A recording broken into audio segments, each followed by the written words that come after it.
రాజ్యాంగ స్ఫూర్తికి ఫెడరల్ స్ఫూర్తికి భిన్నం అనేటువంటిది ఒక అంశం అయితే అసలు ఎలక్షన్ రిఫార్మ్స్ తీసుకురాకుండా జమిలి ఎన్నికలు చేస్తే ఉపయోగం ఏంటి? పార్టీ ఫిరాయింపుల విషయంలో కావచ్చు, ఎన్నికల ఖర్చు విషయంలో కావచ్చు, ఇతరత్ర అనేక రిఫార్మ్స్ తీసుకురావచ్చు. ఎన్నికల్ని ఒక పకడ్బందీగా పారదర్శకంగా నిర్వహించకుండా జమిలి ఎన్నికలు అనేటువంటిది ఒక ఇడిన్ ఎజెండాలో భాగంగా ఈ ఎజెండా ఉంది అనేటువంటి అభిప్రాయం వినపడుతుంది. మీరే ఉంటారు. ఒకటి అది అన్ని రిఫార్మ్స్ ఒకసారి తేలేరు కదా. ఇది కాన్స్టిట్యూషన్ ఏమైనా చేస్తా దీన్ని చేస్తా పోతా ఉంటారంటే ఆ మార్పులు అవసరం వచ్చినప్పుడు చేయటం, లేకపోతే చేయకపోవటం చేస్తున్నారు. ఈవేళ జమిలి ఎలక్షన్స్ 100% ఒకరోజే అవ్వాలంటే కష్టం. అది కూడా అంత రిజిడ్గా ఉండకూడదు. ప్రభుత్వం ఇంట్రడ్యూస్ చేసినప్పుడు అది మిగతా కొన్ని దేశాలు కూడా 2 సంవత్సరాలకు ఒకసారి ఎలక్షన్ పడితే ఏవైనా ఫెయిల్ అవుతాయి గవర్నమెంట్ సపోర్ట్ చేయడానికి అది ఆలోచించాలి. ఇంత ఒకసారి చేద్దామంటే కష్టం. కానీ నాకు జమిలి ఎలక్షన్స్లో అనుకోవచ్చు మిగతా వాళ్ళు దానికి ఏమి నేను కాదన్నో అంత కన్స్పిరసీ ఉండేదేమీ నాకు కనపడట్లేదు.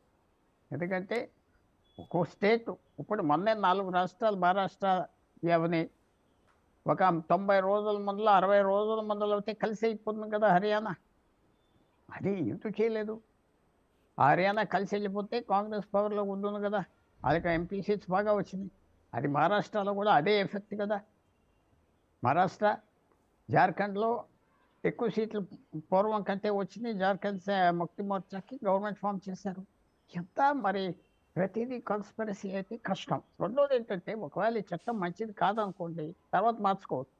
పంచాయతీ రాజ్ మున్సిపాలిటీస్ యాక్ట్స్ తీసుకొచ్చారు. అవి ఏదో రెవల్యూషనైజ్ చేసేస్తాయని చేసినాయా? ఏంటి చేసినాయి? లోకల్ లీడర్షిప్ అసలు లేకుండా తయారవ్వండి.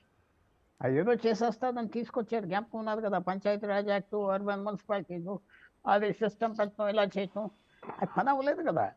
కొంతమంది అయిపోయింది పని అంటారు, మనం కొంతమంది అవ్వట్లేదు అంటున్నాం. సో ఒక యాక్టు జనరల్గా ఒక రోజు ఎక్కువ ఎలక్షన్స్ అయిపోతే తప్పేంటి? ఆంధ్ర ఒరిస్సా అవని బాగా జరిగినాయి, ఎవరు కంప్లైంట్ చేయట్లేదు. అలాగే కొన్ని రాష్ట్రాలు అయితే ఇబ్బంది లేకుండా ఉన్నది కదా. ఢిల్లీ, ఈ 4 రాష్ట్రాలు 5 రాష్ట్రాలు మన రాష్ట్రాలపై అయిపోతే సగం పని అయిపోయింది కదా. అది ఆలోచించుకోవాలి. దానికి కూడా గవర్నమెంట్ కూడా ఫ్లెక్సిబుల్గా ఉండి ఇతర విషయాలు ఆలోచించుకుని చేసి కన్సల్ట్ చేసినట్టుగా చేస్తే అందరు యాక్సెప్ట్ చేస్తారు. మాకే తెలుసు, మాకు అధికారం ఉన్నది, ఎలక్షన్ మేము గెలిసామని ఏ గవర్నమెంట్ అనుకుంటే కష్టం. సో వాళ్ళకి ఇది ఒక ఇన్ ప్రిన్సిపల్ నేనేం తప్పు అనుకోవట్లేదు. జమిలి ఎలక్షన్స్ మనం స్ట్రైవ్ చేయాలి, ట్రై చేయాలి. కానీ అన్నింటికంటే ముఖ్యం కొన్ని మనం తప్పులు తీసుకొచ్చాం, అది దిద్దుకోవచ్చు. యాంటీ డిఫెక్షన్లో అంత సివియర్గా పెట్టాక అసలు ఎమ్మెల్యేలకి ఎంపీలకి వాల్యూ లేదు కదా. అయిపోయింది కదా వాళ్ళ వాల్యూ. డిఫెక్షన్స్ ఫిరాయింపులు అంటున్నారు. అంటే ఏంటి? ఎలక్టివ్గా ఎమ్మెల్యే ఇంకా సీఎం పిఎం చేయెత్తమంటే ఎత్తాలా? లేకపోతే వాళ్ళు ఎక్కడికి సీఎం మంచోడు కాదు, సీఎం మమ్మల్ని కలవట్లేదు, చూడటం లేదు అని చెప్తే తప్ప. ఉద్ధవ్ ఠాకరే 2.5 సంవత్సరాలు ఎమ్మెల్యేలు కలవలేదు. 57 ఎమ్మెల్యేల్లో 10 మందిని కలిసేవాడు, మిగతా వాళ్ళు కలిసేవాడు కాదు. నేను కలవను, మీరు వర్త్లెస్ ఫెలోస్ అన్నాడు. అలాంటి వాళ్ళని మరి రెబల్ చేయకపోతే ఈ ఎమ్మెల్యే ఏంటి, రాజ్యాంగం ఏంటి? సో ఇవన్నీ ఆలోచించుకోవాలి. ఒక రిజెక్ట్గా పోతే కష్టం. జమిలి ఎలక్షన్స్ 100% ఒకరోజు అయిపోతాయి అవ్వాలి అని నేను అంటలేదు. కానీ ఒక టార్గెట్గా ఎలా చేయాలి ప్రభుత్వం ఆలోచించాలి.